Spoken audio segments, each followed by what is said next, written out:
দিঘিতে বাংলাদেশি শরণার্থীদের নিয়ে উদ্বেগ কার্তিক মহারাজের। দেখুন সেই ছবি সবুজ বার্তা নিউজে।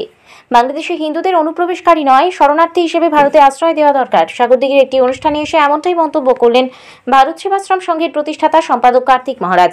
এদিন তিনি বলেন, বাংলাদেশ ইস্যুতে আগামী মার্চ মাসে দিল্লিতে প্রধানমন্ত্রী ও স্বরাষ্ট্রমন্ত্রীর সঙ্গে বৈঠক করবেন তিনি। এ বিষয়ে কি বলছেন কার্তিক মহারাজ, চলুন শুনে নেওয়া যাক। সাগরদিঘি থেকে রহমতুল্লাহর রিপোর্ট, সবুজ বার্তা নিউজ। মানুষকে কি বার্তা দেবেন যে বাংলাদেশের যে পরিস্থিতি এই মুহূর্তে বর্ডার সংলগ্ন এলাকায় প্রতিনিয়তই একটা অশান্তি দেখা যাচ্ছে?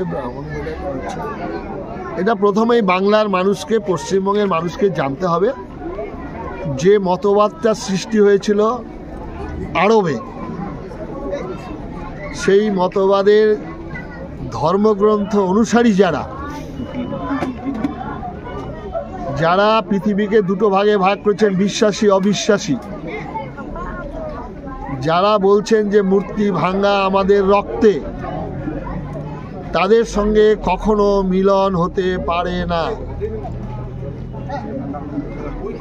সেই ধর্মের অনুগামী যারা, তারা প্রকাশ্য জনসভায় দাঁড়িয়ে যে কথা বলছেন, দুর্ভাগা, অভাগা, হতভাগা, 70%, 30% ফায়দা করো, ফায়দা লুটোর কথা বলছেন, তাদের সঙ্গে ভারতবর্ষের যারা সনাতন ধর্মের অনুগামী, বিশ্বাসী, কোনোদিন মিলন হতে পারে না। অসম্ভব, অবাস্তব। 1947 সালের দেশভাগের কারণ ওই মতবাদ।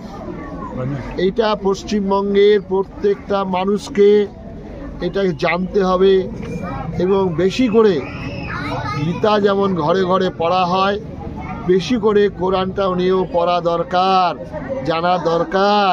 সেখানে কি আছে, কি লেখা হয়েছে, কি বলছে, আমরা সেটা জানি।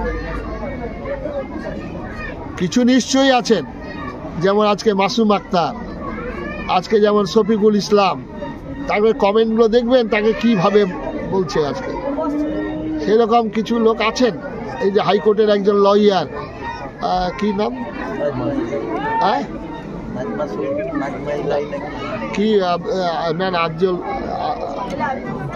মহিলা যিনি আছেন ভাবে বক্তব্য রাখছেন এবং বলছেন যে আমাদের পূর্বপুরুষরা এই যে দ্বিজাতি তত্ত্বের বিভাজনে আমরা যাইনি, ভারতবর্ষে ছিলাম, আমাদের সৌভাগ্য, ভারতবর্ষে ছিলাম আমরা বলে আজকে বেঁচে আছি। যাক না আজকে সেখানে ফলায়েন না, পাঠিয়ে দেয় না ওখানে যারা বলবেন এই কথা। মার্চে তো আপনি দিল্লি যাচ্ছেন, মার্চে দিল্লি তো যোগাযোগ হয়ে গেছে, কথাবার্তা।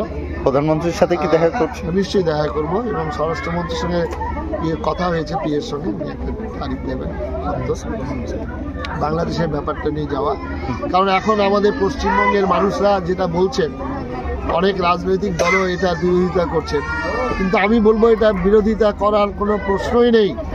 আজকে তারা ধর্মীয় কারণে, দেশটা যখন বিভাজন হয়েছিল তখন জওহরলাল নেহরু তাদের প্রতিশ্রুতি দিয়েছিলেন, ইন্দিরা গান্ধী প্রতিশ্রুতি দিয়েছিলেন, রাজীব গান্ধী প্রতিশ্রুতি দিয়েছিলেন, যেদিনই আসবেন তারা ভারতবর্ষ সাদরে তাদেরকে গ্রহণ করবেন, জায়গা দেবেন।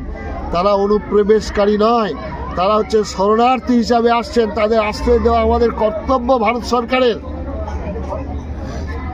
বর্ডারে তাদের সিল করে রাখা হয়েছে, তারা সেখানে মারা যাচ্ছেন, সেখানে অনাহারে রয়েছেন, এটা ভারত সরকারের কর্তব্য। আজকে যারা অনুপ্রবেশ ঘটিয়ে যারা জঙ্গি ঘটাচ্ছেন, জঙ্গি আন্দোলন করছেন, জঙ্গি ঘটছে, তারা অনুপ্রবেশকারী। তারা নানাভাবে সেখানে সংখ্যাগরিষ্ঠতা বজায় রেখে সেই জায়গায় তারা তাদের মতবাদটাকে প্রচার করে তাদের জন্য আবার একটা পবিত্র ভূমির আদায় করার জন্য তারা ব্যস্ত হয়ে গেছে। প্রতি মুহূর্তেই তো আমাদের বিভিন্ন জায়গা থেকে বাংলাদেশি ধরা পড়ছে এবং তাদের ব্যাকগ্রাউন্ড হচ্ছে, এবং পশ্চিমবঙ্গে বিশেষ করে এটা একটা বিরাট তাদের ধর্মশালা হয়েছে। এটা ধর্মশালা, ফিক্সড ডিপোজিট তাদের দুটো রয়ে গেল, পাকিস্তান আর বাংলাদেশ এটা ফিক্সড ডিপোজিট থাকলো, আর এটা হয়ে গেল জয়েন্ট অ্যাকাউন্ট। তার মধ্যে কি মুর্শিদাবাদটা আলাদাভাবেই?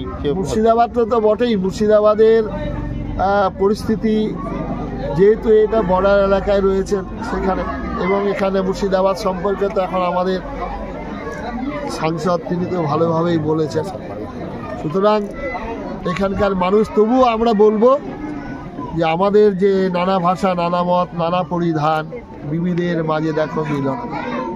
আমরা তবুও বলবো মার অভিষেক, এসো এসো তরা মঙ্গল ঘট, হয়নি যে ভরা, সবার পরশে পবিত্র করা তীর্থ নেড়ে এই ভারতের মহামানবের সাগর তীরে আমরা বলবো। কিন্তু মনে রাখতে হবে, লীলা মজুমদারের একটা বই, মানে কোন ক্লাসে পড়েছি আমরা, বম থেকে জানোয়ার তুলে আনা যায়, জানোয়ারের মন থেকে বম তুলে ফেলা যায় না। নমস্কার, ভুলে গিয়েছিলাম।